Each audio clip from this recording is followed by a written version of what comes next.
हूँ, ख्वाहिशों का कैदी हूँ, मुझे हकीकत सजा देती है। ख्वाहिशों का कैदी हूँ, मुझे हकीकत सजा देती है।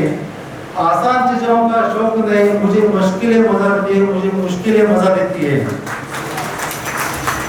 मी आपण सर्वांनी मुख्याध्यापकांनी सोडलेले सर्व प्रावधान, मी प्रावधान मुद्दाम शब्द वापरतोय की मी विद्यार्थ्यांनी रागावतो, विद्यार्थ्यांना धमक्या देतो, विद्यार्थ्यांना तुम्ही जे करत नाही तुम्ही जे सगळं सोडले ते सगळं करतो, पण तरी मला माझा विद्यार्थी या ठिकाणी प्रचंड मान देतो। त्याचं कारण असं आहे की मी छोटंसं उदाहरण आपल्याला देतो की 10 वर्षापूर्वी माझा एक विद्यार्थी होता गित्ते नावाचा, त्याच्या वडील इथे शासकीय तंत्रज्ञानामध्ये प्राध्यापक होते, एचओडी होते। मी मुद्दाम गावासकट सांगतोय, अतिशयोक्ती बिलकुल नाहीये। आणि तो विद्यार्थी आयटी मध्ये पास झाला, आयटी डिप्लोमा आयटी पास झाला, तर माझ्याकडे आला, खेडे त्याचे वडील यांचे दोघे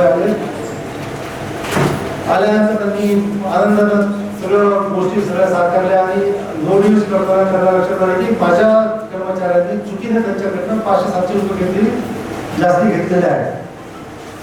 म्हणजे थोडं शासकीय अधिकारी असल्यामुळे असो किंवा त्यांचा काय, मी जास्त बोलत नाही, पण त्यांना असं बोलता बोलता ते वरच्या पट्टीत बोलत गेले आणि एकदम तुम्ही चोरासारखं काहीतरी करता असं काहीतरी त्यांनी ऑप्शन मला वापरला। आणि त्याच्या बाजूला त्यांचा मुलगा उभारायचा होता, तो माझ्याकडे पास झालेला होता, 80-85% मार्क मिळवले होते। तो त्या विद्यार्थ्याचं मला कौतुक यासाठी की त्या विद्यार्थ्यांनी IIT मधून टेकफेस्ट नावाची सर्वोत्कृष्ट सर्वात मोठी कॉम्पिटिशन असते, IIT मुंबईमध्ये त्याने प्राइज मिळवलं होतं, that too competing with MTech student. तो डिप्लोमाचा मुलगा एमटेक स्टुडंटची स्पर्धा करून त्याने त्याचं प्रतिपादन केलं, मला मुद्दाम तो आठवतं। पण तो असा त्याच्या वडिलांनी जेव्हा त्याला अपशब्द वापरला, मला अपशब्द वापरला, तुम्ही थोडासा बोलल्याबरोबर तो मुलगा एकदम जोरात आला, पप्पा खबरदार जर तुम्ही माझ्या पाचार्यांना अपशब्द बोलला तर मला एवढा मान आजपर्यंत या संस्थेत कधीही मिळालेला नाही।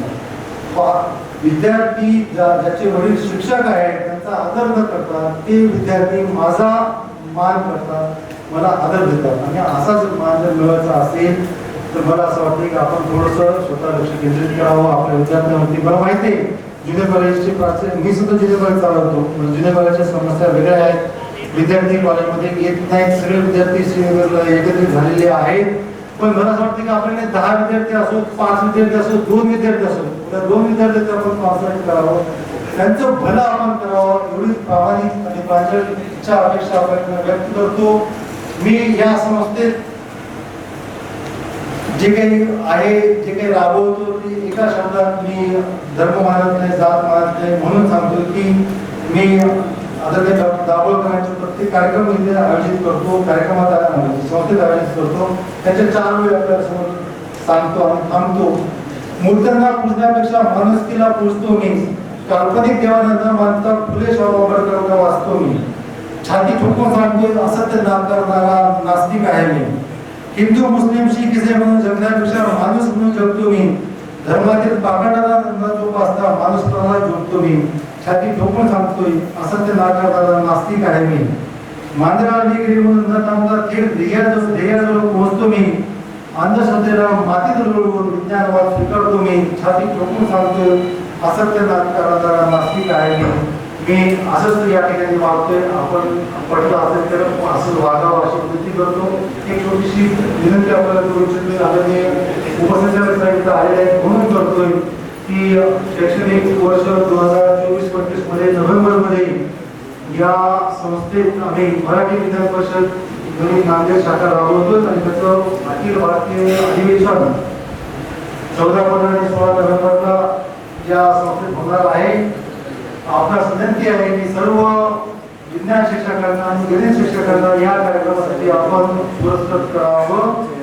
या कार्यक्रमासाठी आदरणीय अनिल काकोडकर, माशेलकर, यशराज जोशी असे अनेक नामांकित शास्त्रज्ञ येतात, यांचा लाभ यांचा सहवास आपल्या विज्ञान शिक्षकांना लाभावा अशी विनंती करतो।